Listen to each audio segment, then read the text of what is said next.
everyone, welcome back to my channel. Mayam ngasidi ay awathabi se sigi kangau ngobado mayam da ucharake mayam cheminasi silaire awathabi se sadagi se pale makhada adu hekcharu bani mayam aduga haji ai si se bajana ko da soiraga aduga ai ke happy bada adu mayam da ucharake aduga mayam cheminasi video se last posing bio mayam si hana asim da lage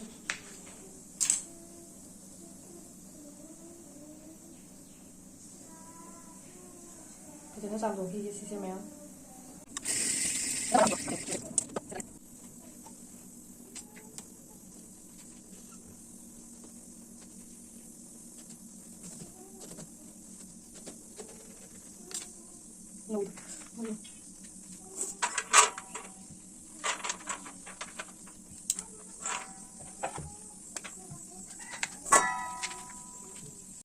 Adana sigi part se. Sigi part se hana lo thok toini sumaina kha thap tawna inta disi sina khai ba ko aduga mafu se bajana seng na kopirani sigi manungi layer ju sumaina khara tharap na tawraga lo thok pirani ba ko mayam sumaina se sumaina gamna clean oina si se sit na ni ko sumaina lo thok pirani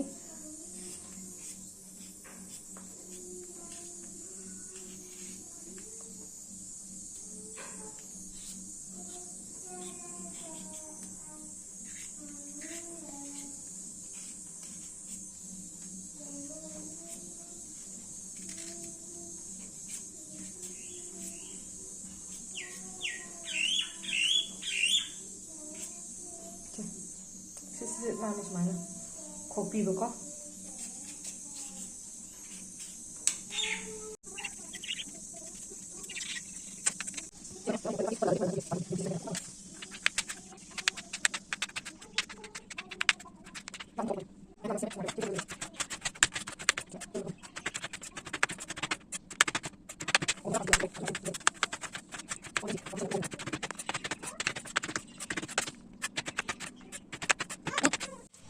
Mayam sembal lore sumaina piece hadi jamna kupna tawraga jamsu kupta ba jamsu pawdo tawraga seme ba ko aduga jikana jam do pi rege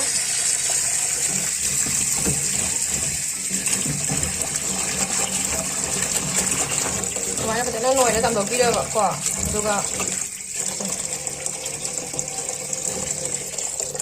kaji ngauna ba tawraga mayam khangsare aduga thau ha page khara aduga aina sida ngobada haptoiba machan singdusu mathang ucharake adu ngobada oina ko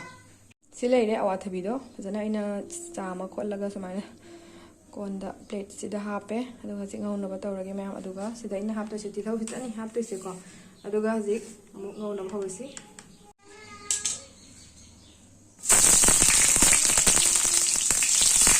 aduga silau se hapto le mayam silau se hapto laga jana ngorani aduga awathabi du adum silau brown way